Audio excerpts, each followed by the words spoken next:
Good morning, everybody. Good morning, Darcy. Good morning. Hello. How are you this morning, Darcy? I'm okay. I'm okay. This has been such an interesting week. I love the word interesting. I used to have a friend who would bust me on that all the time.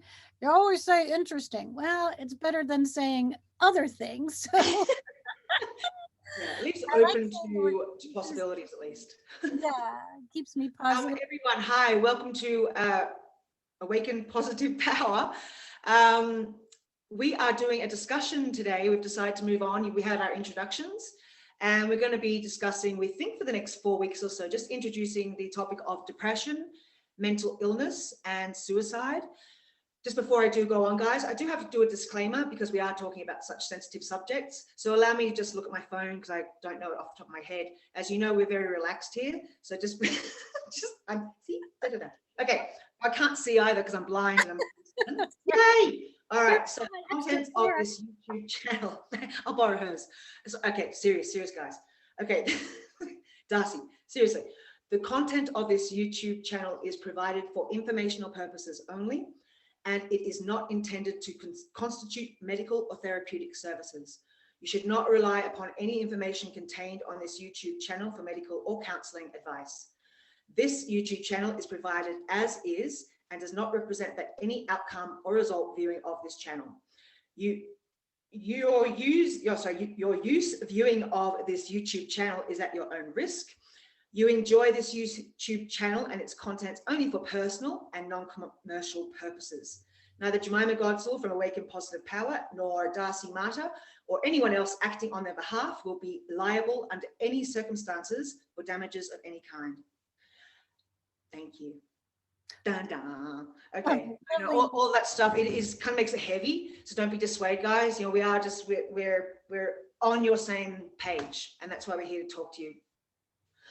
Okay, Das. Hi.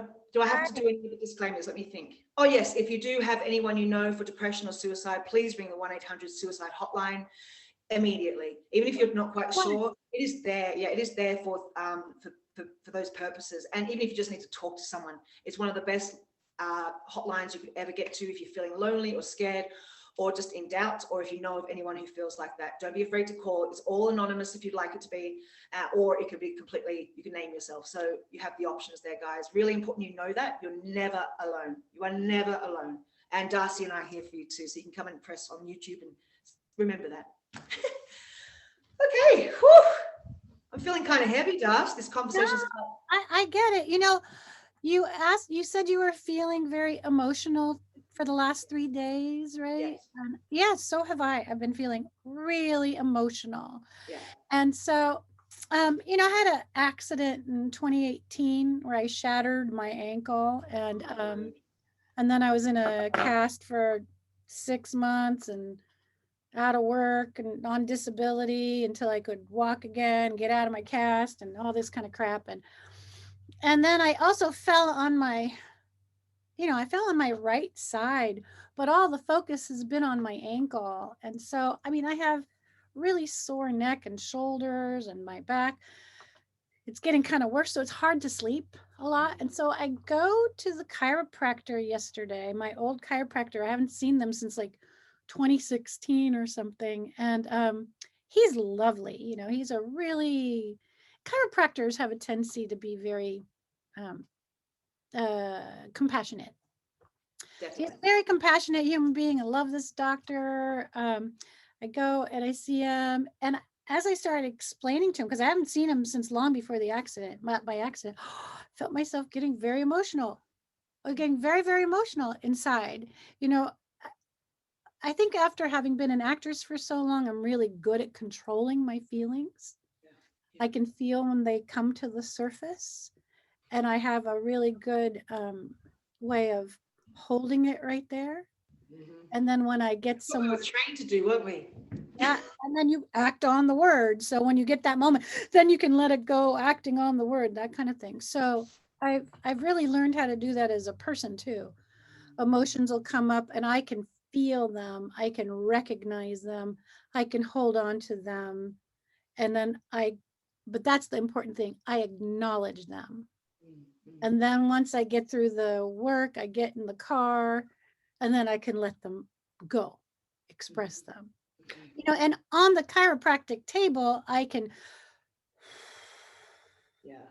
especially with touch.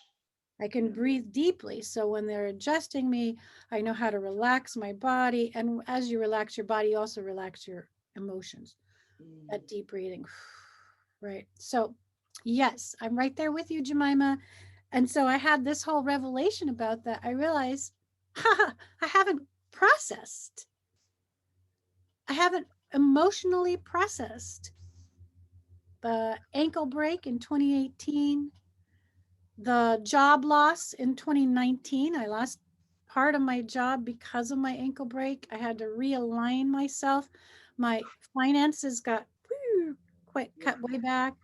Then I got an office for the hypnosis that I do, you know, and I had that all set up. And then comes 2020, I can't use the office. So it's like, okay, I got through the ankle break. I got back to work, got the office, and I can't use the office. I had to learn to go online with everything. And then, you know, then there was all this financial stuff we had to deal with, the restaurant closing, the preschool closing, all these different things. Couldn't use the office. And so our income just got nuts.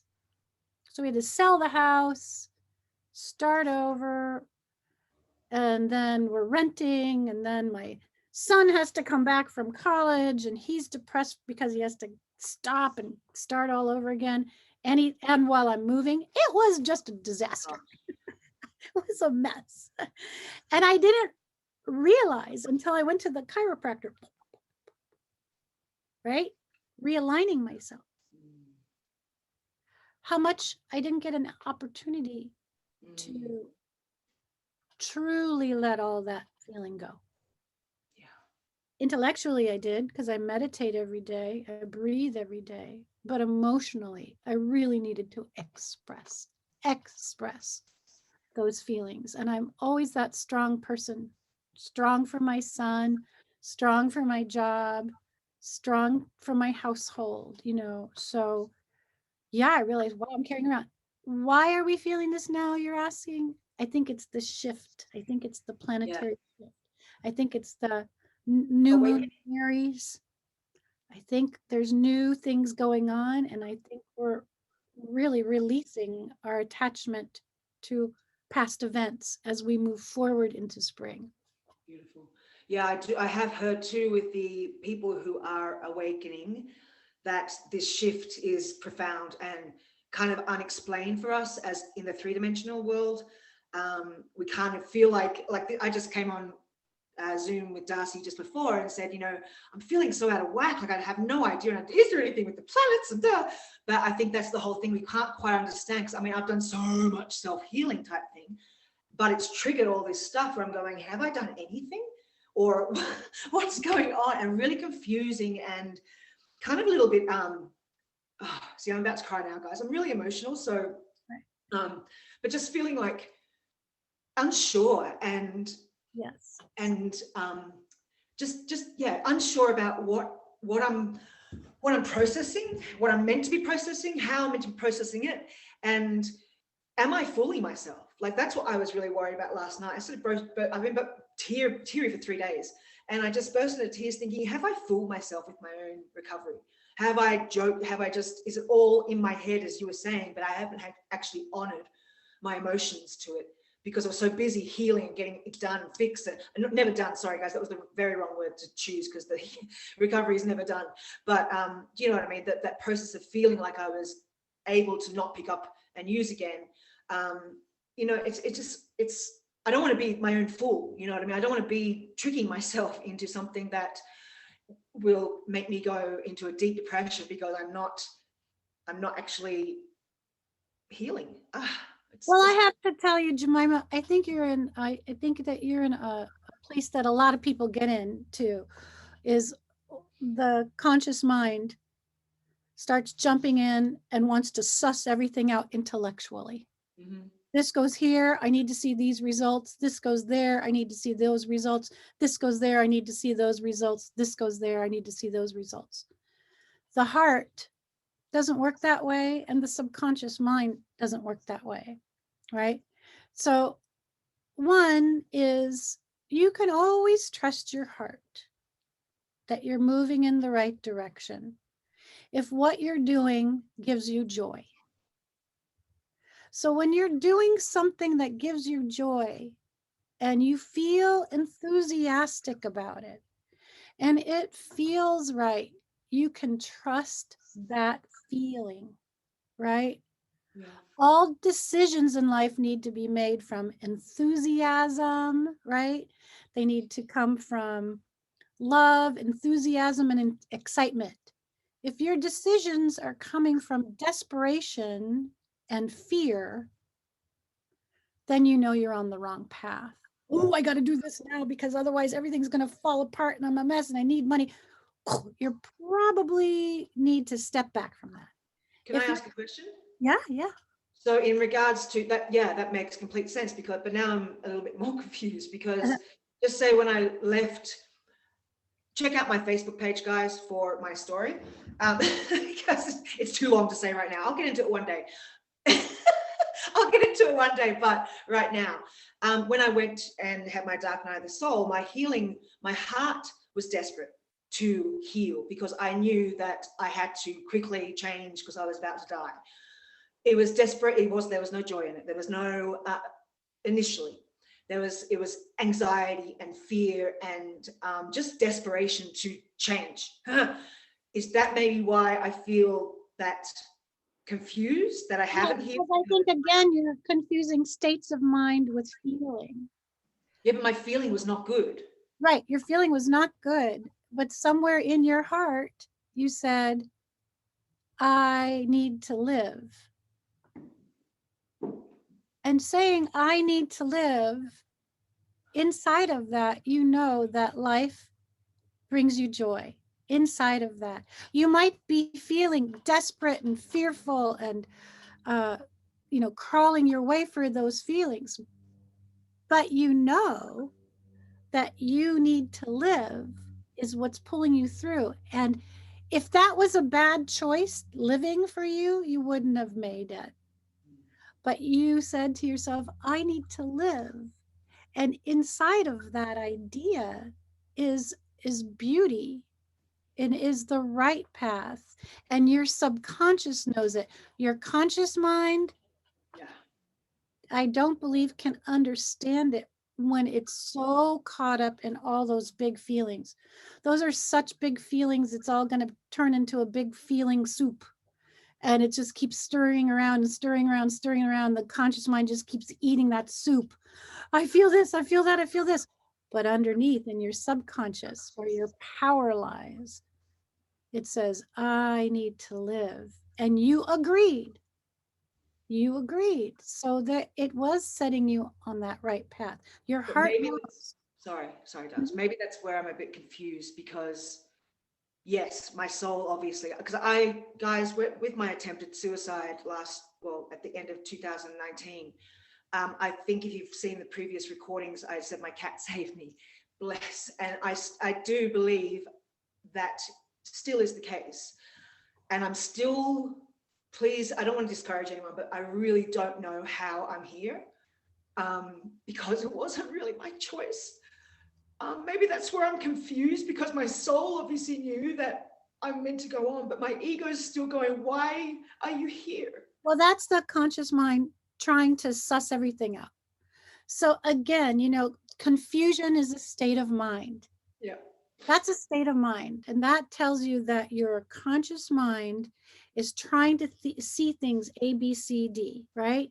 If your conscious mind is in a confused state and doesn't know the difference between sadness, anger, frustration, all those feelings that are getting shoved down inside of itself, right? The conscious mind doesn't know, the head doesn't know how to listen to the heart. But when you put yourself accidentally out, I think a lot of that conscious chatter accidentally got stopped long enough for your subconscious and your heart to listen to each other and pull you back out of it. This is one of the things I like about doing the restorative hypnosis is it stops that chatter. You know, we can't align our thoughts sometimes when our feelings are so overwhelming. We can't decide what's a feeling and what's a thought. You know, we don't know how to separate those things. And so big feelings can get in the way of logical thinking. You know, it gets smushed like this, right? And so you go, oh, I'm confused. I have to tell you, a long time ago, somebody taught me that depression is anger, sadness, and frustration depressed, suppressed, or not expressed. That's what I call depression. So that's a great definition. Right? So you say, oh, I'm angry. I'm sad. I'm frustrated. I'm frustrated. I'm sad. You know, and we keep going like this. So, and then we are in a world that says, keep going. Keep going, keep going. You don't have time to process. You got to make money. You got to go here. You got to go there. We don't have time. We don't have time for this. Keep going, keep going, keep going. And Darcy, also, and it's taboo still to talk about mental illness and depression so openly. That's why we're trying to start this conversation. But yeah, so society, the keep going, and the taboo make it impossible for anyone who's feeling in the depths of depression to seek help or to get how to get out of it, you know, how to get themselves out of it. Yeah. So this, you know, so gets, where do we safely express, our feelings? Where do we get the opportunity to express? You know, I'm really sad today, or I'm really angry today, or I'm a combination of everything, or I don't even know how I'm feeling. I just feel today. I feel a lot today. I'm walking around feeling like I'm going to cry or kick over a trash can any second. I don't know. I feel today, right? So how do you allow yourself to let yourself express your feelings without judging and saying to yourself, oh no, I'm crazy because I'm sitting in the car crying, right? We start judging our expression of feelings. Can I just tell you, a long time ago, right after September 11th in New York City, Yes. I had, you know, my baby was only 7 months old. Yeah. And I was pushing him in his stroller. This is like 3 days afterwards, down the street. I'm like, I got to get out of the house here. And I saw an older man. He was sitting on his porch step and he looked like he was just so overwhelmed. And I said, are you okay? And he said, no, I'm not okay. I said, do you have somebody with you? He says, yeah, I have my family. I said, okay. And then I realized, what a stupid question. Are you okay? Right? It's okay to not be okay. It's okay to not be okay. And I decided right there, I'm okay with saying that. Hey, Darcy, are you okay? Not right now. I'm not okay right now. I mean, I'm okay, but I don't feel emotionally okay. You know, I'm okay. And that's all right.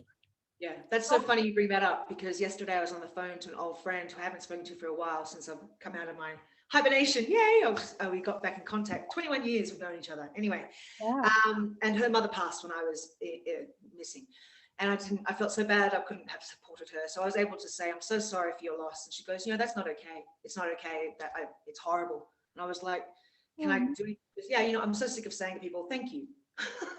You know, and I was like, yeah, so she did the same sort of thing, expressed that she thought, no, it sucks, it's horrible, it's the worst thing ever, and that's okay to say that. You know, it's true. Her mother died, so it's not okay. It's not okay at all, and it's so much better. And she said that's so much more healing for me to go, yeah, it's horrible, it sucks, and you know, people say, you're right. No, I'm not. I feel horrible. My mum died. You know, and that's okay to claim where you're at rather than going, yeah, I'm fine, thanks, which is the suppression, which will then lead to that depression again. We suppress.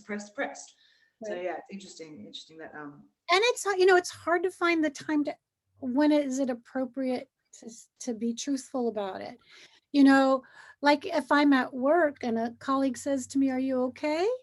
I have to keep functioning. I have to be at work. And so I've gotten to the point where I might go, I'm having a day. So I can Yes. be truthful to myself, um, and not do the, yeah, good, my old, cheery Darcy. Yeah, everything's okay. Fine, thanks, awesome, yay. Gotta Yeah. go. Gotta Yeah, definition of psycho, guys. Not just just joking. Anyway. so inappropriate. Um, but so I think that making time to allow yourself to sit down and have a good cry Yeah. is really important. Have a good cry. I had another friend tell me a long time ago, and I always love this: cry until you're tired of crying. Yeah, definitely. Here, I agree with that. And just Nope. let it flow, guys. It feels so good. There's no reason to not let it flow out of you. Let those tears just run and feel all that shit inside of you, or gunk, whatever it may be, part of my language. Just express itself. Like, just let it out. It's a cleansing. It's like a purge of whatever it is. Even if it's happy tears, the purge of this joy. And woo, you can feel it in your body. But just allow yourself. It's so important. It's so It's a little scary sometimes when you feel like you're not going to stop, but you do. You will stop. You will stop. It just that's how much you'll need to heal yourself, by just crying. You'll be okay in the end. well, yeah, emotions go in waves. So Yeah. and the more you try to hold it back, it's like holding back a tidal wave, eventually it's going to come out. So have that day, just let yourself go cry, and eventually it'll crash and it'll subside. Only a day? Well, whatever. Today, tomorrow, whenever, And bye. and then we get back into talking about society. It's like, when do you find the time, or when do you allow yourself to find the time to express your feeling? Well, that's why I said COVID isolation saved my life. Well, it helped me save my life, because when would I have found that time? I'm running around like a maniac. My past jobs was, fitness and cat sitting, running around like a maniac nonstop. Granted, I could be on the bus and stuff and process, but actually be inside internally with myself, quiet time, there would be no time. I mean, that's why I think COVID isolation helped me kickstart my recovery at least 10 years, because I was able to, oh my God, in the moment it wasn't relieving, but I was able to sit in these four walls and just go, what the hell has happened, and really own up to what was my part and how I got into this situation, and heal. And yeah, I mean, that's it, because as you just said, society won't let you have that time, but thank you, COVID. Sorry, guys, I know that's a bit of a controversial thing to say, but really, if that's helped some of us come out into this new awakened phase of this collective lifestyle, bring it on. I hope that more people have that experience. Oh, puppies! Yay! Yeah, I was talking too much. Thank you. He's like, shush, shush. He always tells me, okay, you can go. Yeah, anyway, guys, he's just going to take the dog for a walk. So yeah, actually, I'd like to hear some feedback. I just have to kick him out of the room. He's my big protector. Yeah. Well, my little protector. Big energy. Big energy. Well, I think, when we look at depression, also, I think a lot of times people are not really clued into what's going on with themselves. Yes. Oh gosh, yes. I think we're not clued in until it reaches that tidal wave moment.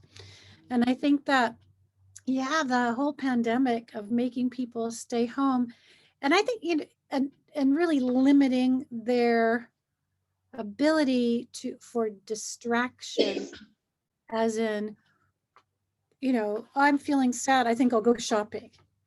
Or but the conscious mind may not recognize that. The person that's going shopping as their stress relief, right? Right. Or go to the bar and drink, or go look for, someone to smoke pot with, or whatever your big distraction of your own feelings was. It stopped a lot of that. Like, you couldn't find your drugs all of a No, sudden. yeah, I mean, I didn't know anyone or anything on top of being in a new state.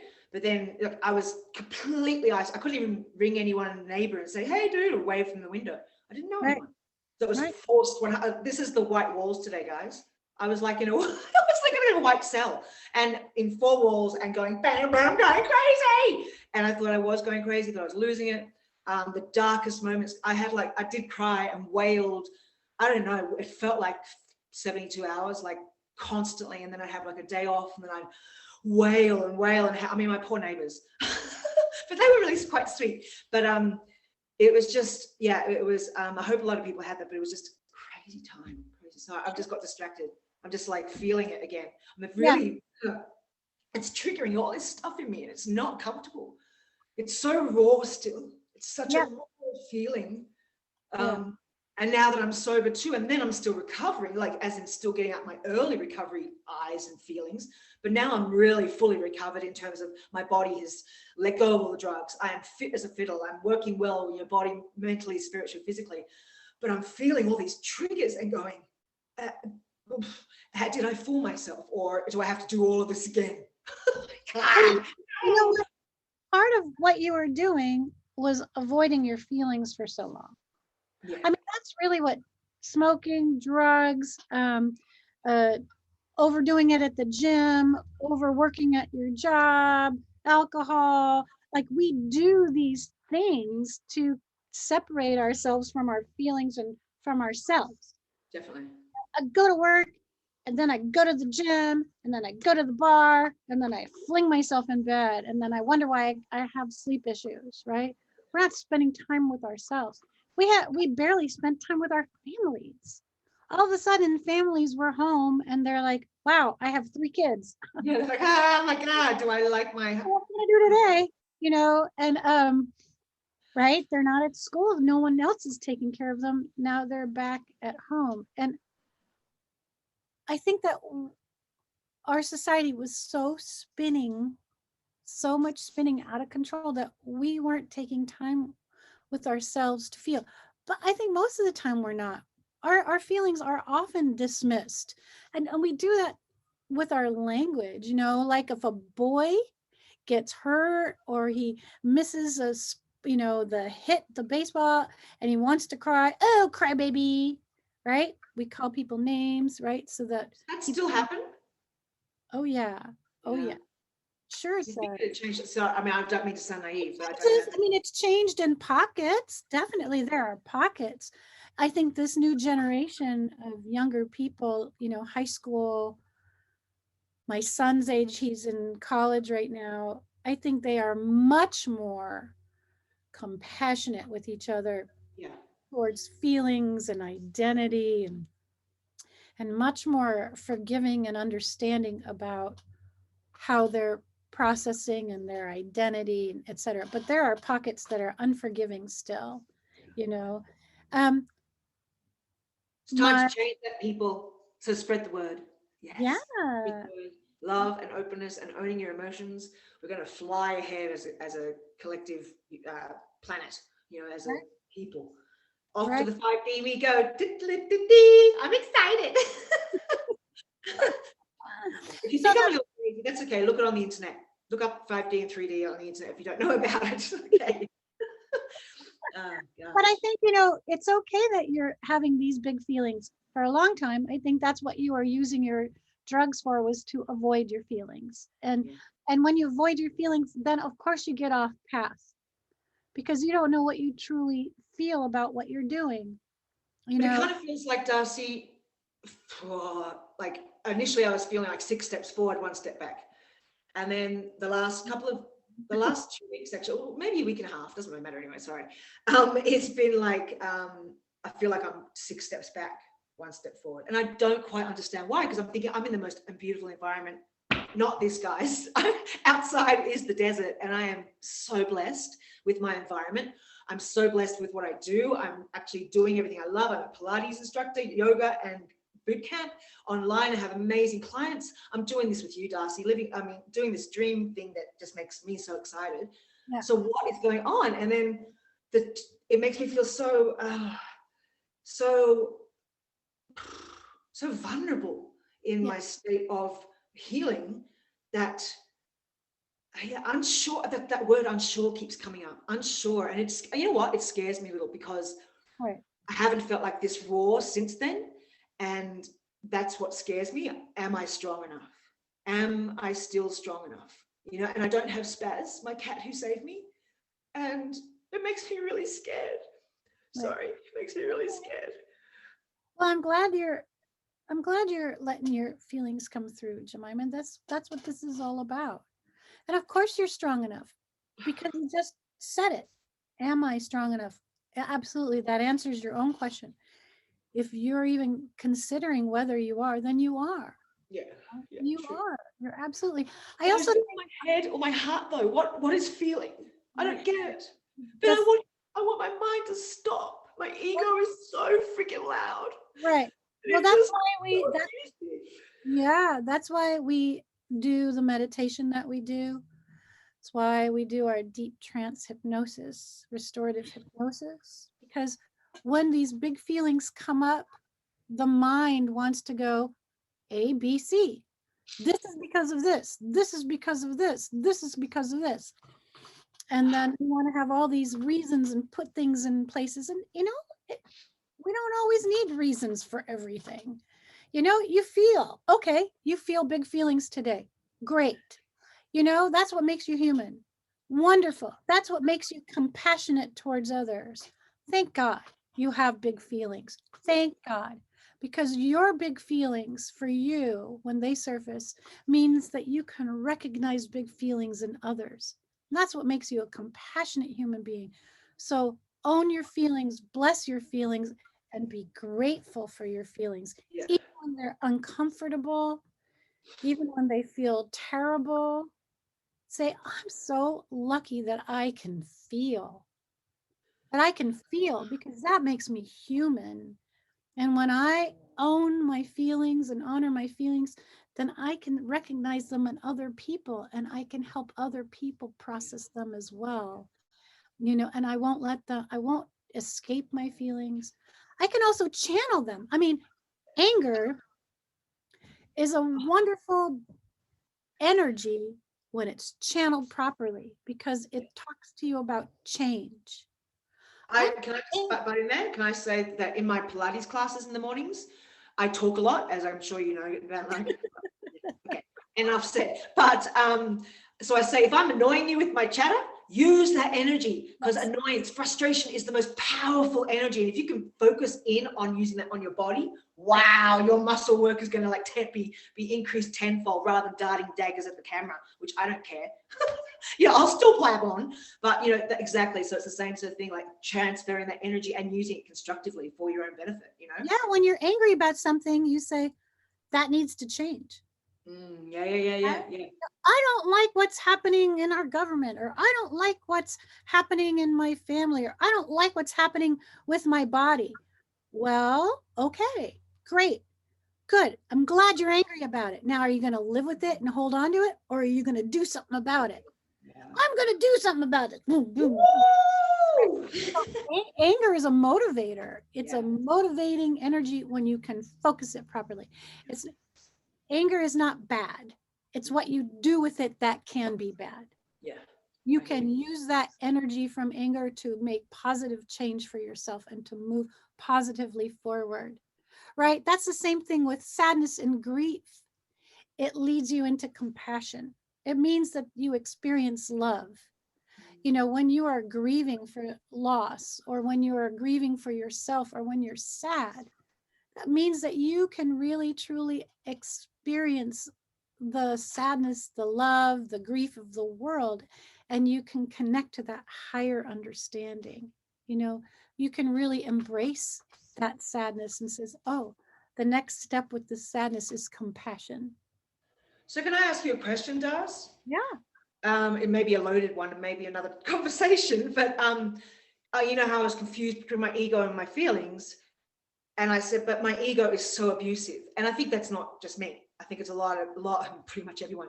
Well, why the hell are we so unkind to ourselves? Where did this come from? Is that from advertising? Where do we learn to have these negative thoughts that say we're not good enough, we can't do it, someone else is better, etc. I could go on for all day. But like, I don't get it. It's just so, it makes me so sad that we are just so tough and so abusive to ourselves that someone, not just me, but can abuse themselves with drugs, can abuse themselves with alcohol, anything, gambling, anything, deconstructive, hang on, is that a word? Not constructive. It's just destructive, very destructive. Yeah. Sorry? It's very destructive. I mean, I have a lot of theories about this. I have a lot of theories about this. So, not everybody has a really supportive family. It's where you grow up and what you are exposed to. But can I just say one thing? Yeah. Because you just mentioned family. My family was incredible. Right. So I don't want anyone else to think that. Yeah, I don't want to think that I'm. No, not at all. So I'm not going to blame the family at all. If you have a really great support net, like you did, that helped you pull yourself through eventually, because something in you was taught from an early age that you are good, life is good, and you're going to keep moving forward. And I do believe that in your earliest years, that love you were shown pulled you through. I totally believe that. Oh, that makes me cry. Isn't that beautiful? I do believe that that's what's pulled you through. Thank you, Mom and Dad. Thank you, Fiona. Yeah. I think that when we look at society, and I was looking at this years ago when I had my son, there was this driving need for success. Like, people were looking at kids going to preschool and saying, well, I want them to have an academic preschool. I want them to learn, ABCs before they get to kindergarten, and then if you do studies, you realize that kids actually don't learn that way until they're like 6 or 8 or something, that kids learn by playing, that's how they become little scientists. They have to learn to learn. They have to learn through discovery. But, that's what opens up the mind. So by the time they get 6 or 8 and they're in like 2nd grade, then they can learn by rote because they understand the principle of discovery. And they understand how to learn because they've been given a tactile world of discovery. Now, if we take that tactile world of discovery and we're making them memorize, and we're making them read, and we're making them have good grades by the time they're in kindergarten, and that's only 5 years old, you have to understand, 4 years old, 5 years old, what we're doing is we're loading that child from the time they're little to be successful. Be successful. Mom and dad are working, I don't know, 7 in the morning. My friend used to have to drop his child off at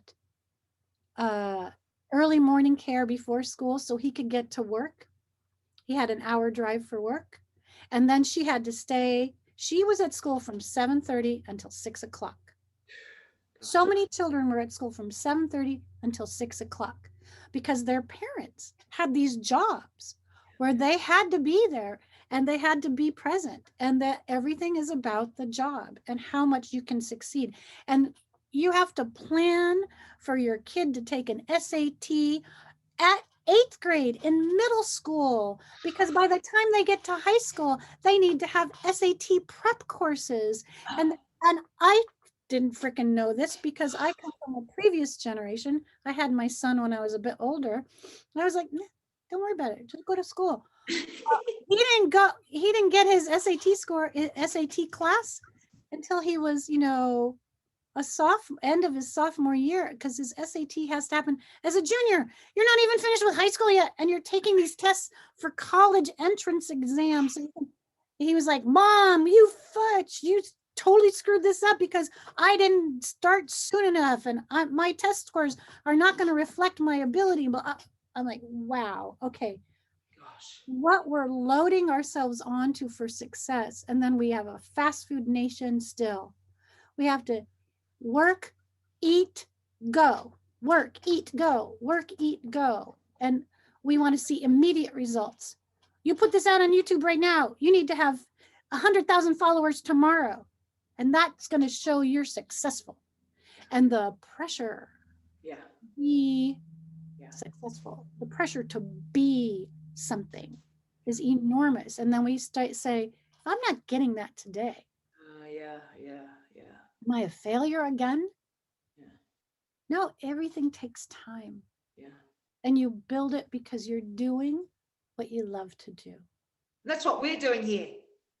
Yay! We are doing this and we're taking our time and we're fudging things and we're enjoying being together, and we hope that we'll carry on. But we, not to say we don't care if you don't come along, because that sounds really bad, but we do, we love you, but we love this, and I think that's going to breed the connection between people, you know, and that's going to be the success. But the success doesn't even come into it. It's just about doing something you love. That label of success is something that I don't want to be reaching for. I just want to be doing what I love. I don't want to have this, oh yeah, I'm successful. I don't feel like that's something that I want to have an aim towards. I just want to make sure that we can have a voice to help anyone who may be inspired or need help or assistance, you know. You know, Jemima, when your judgment mind comes up, when you're, you know, that mind in you that says, you're not enough, you're not this, you're not that, why don't you play a little game with that and name it? Say, who is this? What do I want to call this part of me? This part of me that goes, Jemima, you're just fooling yourself. Jemima, I already have a name. But you have a name? Great. I can't say it online. It's really, it's weird. Okay, so play with that. When that voice comes up, you've got that name. I want you to say to that person, thing, name, okay, Monster X, you need to take a break right now. I hear you. I recognize what you're saying to me, but for right now, I'm doing this. So why don't you take a break and go over there, and I'll talk to you later. Okay, I hear you. I recognize you. Right. I recognize what you're saying. You're talking to me about your fears of failure. You're talking to me about your anger. You're talking to me about past disappointments. You're in your dark mode. Okay, Monster X, I hear you. I recognize what you're saying. I'm doing this right now. I'm going to ask you to take a break. I'll deal with you a little later. And then you go and you meditate, you breathe, you do restorative hypnosis, you relax. By the way, guys, if you want to see a video of Darcy's restorative hypnosis, we did a little video for a documentary I'm hopefully getting together. And I interviewed Darcy last year. And so it's on YouTube, just to check it out. It's really interesting. I mean, it's amazing work she does. Hey, Darcy, so why don't we wrap it up here with your meditation? That's like, I mean, there's so much more to talk about. So what, so I could talk all day. It's such a beautiful day. I love hanging out with you. But really should wrap it up so we don't go too over time. But I thought we could do the meditation. I forgot to do my breath work. So guys, you're going to have to come back next week for it. Yeah, I really look forward to your breath work. I really want to do that. Yeah, I know. I think I get confused with the having to say this is a channel for YouTube, the disclaimer. I get all discombobulated and I go, panic. I'll remind you next week, I promise. Thank you. And so we're not going to forget also to say subscribe, like, and share down below. Hey, but before we do that, Jemima, so does that make sense about naming and talking to those thoughts? Gosh, yes. That's why I thought it was a perfect time to do the meditation. I mean, I think everyone should write that down. Even if you're not into doing that sort of stuff, you could say that to yourself. If you don't want to name it, you could just say to yourself, like, hear me, I recognize me, and I don't need to have this right now, you know. It just sort of, I mean, that can be a saving grace in a moment of darkness, you know? Yeah, sometimes I have to do that. I have to just say, okay, wow, my chatter voice is really strong. It's really negative. It's really stopping me from doing any kind of work today. I'm just letting it overwhelm my thoughts. So, okay, Monster X, I hear you. I recognize what you're saying. I really need you to just go sit in the corner, go sit in the corner, because I'm going to go do this now. And then I really have to do meditation to stop that chatter, or I do restorative hypnosis to really go deep away from it, you know, and that. I also recognize that the importance of that does too, because I learned during my healing, and maybe people know this already, but you know, the more you suffocate and say and ignore that chattering, that loud ego voice going, you suck, the louder it will come back. It's like a child bantering, you know, and then you have to put them away. They're going to scream longer and louder and want that attention more and more and more. So if you don't recognize it and say to the child, to your inner, whatever, your inner banter, acknowledge that you see and feel it, then it's going to come back much louder, and it's going to be harder and faster and harsher, and it'll be, that's when it becomes overwhelming and like, oh, everything sort of falls apart. So it's so important you do take your own hand, or that devil's hand, dare I say, and just acknowledge it. You don't have to shake hands, or you don't have to give it a hug, but it's just really saying, I acknowledge you. And then that will, it is able to hush down a little, because they go, okay. Because what you resist persists. Yes. It's the whole concept of resistance, which would be a great conversation for us to have at another time. Yes. We've got so many guys. I love it. I'm so excited. Talk to you about all this stuff. It's great. Okay, Darcy, so please, if you would like to take us through, just while Darcy's getting ready for a second, I just wanted to say we'll probably be doing this talk for about 4 weeks. We're going to have a couple of, I keep looking at my view. I look up here. We're going to be doing this. I don't know where I'm looking. And we're going to ask a couple of people in for talks about their experience with surviving suicide and how to get through depression. So this is really exciting, and we're just starting, and I'm already very excited for us all here. Yeah, okay, thank you once again for being here. Darcy, over to you, my lovely angel. I love you. Let's do this meditation. See, how can I say no to you? She calls me a lovely angel. She says you love him. Okay, sure. It's true. I'm just stating facts. Sorry. Hey, that's so sweet. I love that. All right. So let's just put our feet on the floor if you can. You can lie down, or you can sit with your back straight. This is a meditation, but it's a guided meditation, so you don't have to do anything right now except take a nice deep breath in through your nose. Hold for a beat. And exhale through your mouth, long and slow. Life is all about the exhale. Breathing in through your nose. Hold for a beat.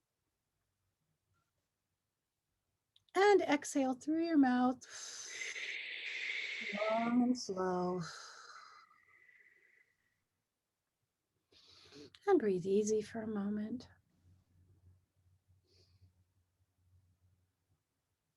And one more time, breathing in through your nose. Hold for a beat.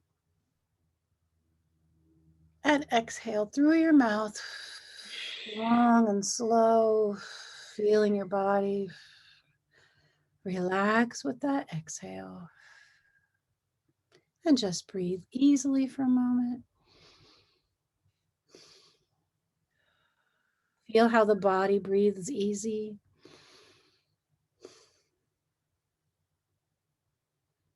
The body breathes easily and effortlessly. That's right. And just for a moment, notice your feet on the ground. If you have bare feet, feel your feet on the ground. Feel the texture of the ground beneath your feet.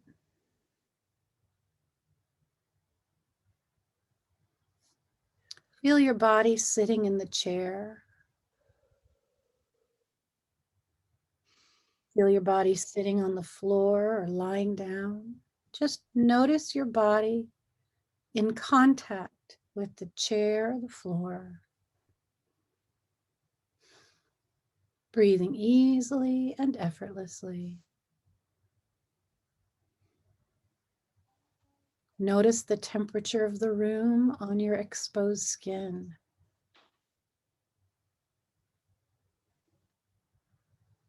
Notice the clothing on your body. What's tight and what's loose. What's soft and what's scratchy.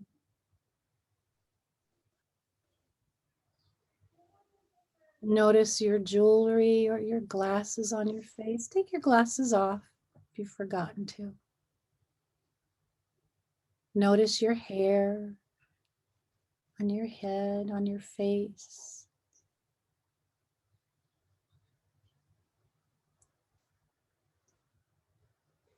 And for just a moment, just say to yourself, I am grateful for this body. For just a moment, I am grateful for this body. I am grateful for being here in this moment. Breathing easy and effortlessly, letting the sounds come out. If you notice the sounds outside the room or passing traffic, people, just letting the sounds come in and go out, just like the breath comes in and goes out.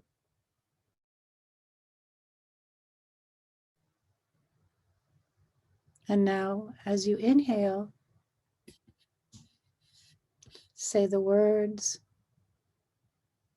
I am on the inhale, and in your mind say, here now on the exhale.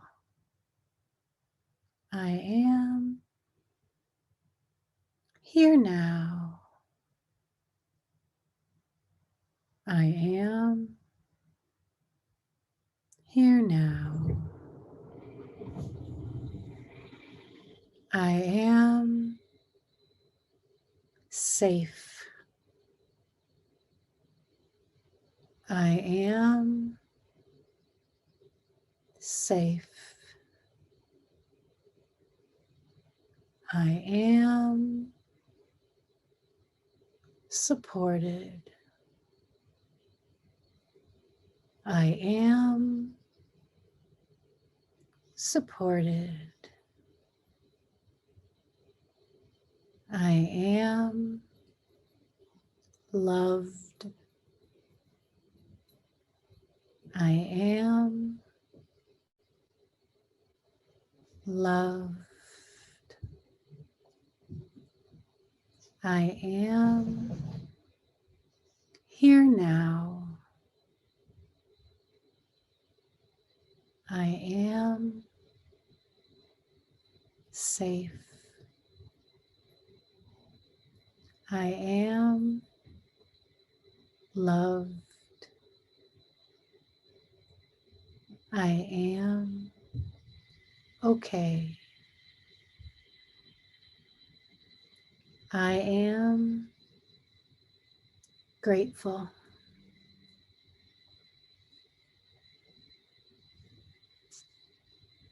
And just stay with that for a moment.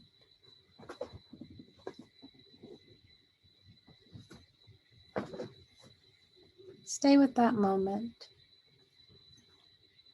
Let yourself breathe easy and effortless. And let yourself just really enjoy this moment, being in your body, letting the sounds come and go. And whichever of those phrases you like the best, you can repeat. I am safe. I am supported. I am here now. I am grateful. I am loved. Just take one moment of quiet.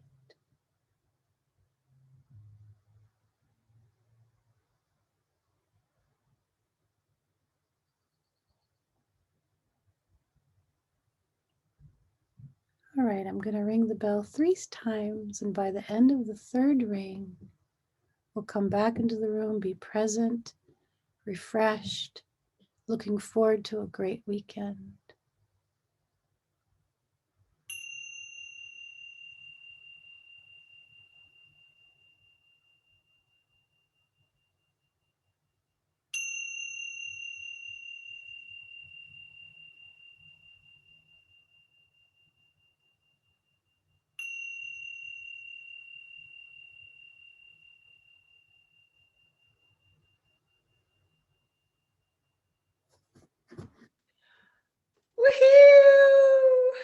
she goes. Oh, so beautiful, Jemima. That was beautiful. I feel so grounded. I feel so loved. I feel so safe. Thank you. Oh, woohoo! Job done. No, that's amazing. You've got such a beautiful hypnotic voice. Like you've got some, yeah, you really are magic when it comes to taking us through meditations. I mean, spread the word, guys. This is a bonus you have with this amazing meditation.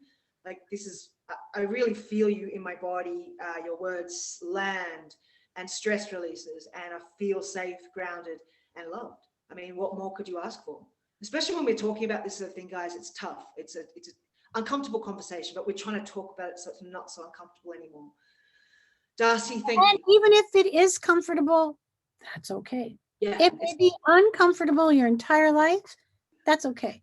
We're learning how to be comfortable with being uncomfortable and make that okay. Yeah, totally. Because it is. It is. No more hiding, anyone. No more hiding. Okay, guys, so we're going to continue this discussion next week. Come along, and I will do breath work. I'm sorry, I promise you. I'll remind you. If I get nervous, Darcy will jump in and tell me, and we'll do a little extra special one, so make up for lost time. So as I said, continuing depression, mental illness, and suicide. So come along again next week and spread the word. Really fun. It's going to be fun. Woo! Great topics. Okay, we love you. Don't forget to like, subscribe, and share, and give those thumbs up, babes. Woohoo! And thanks, Darcy. You're awesome. I love you. Thanks, guys. Bye.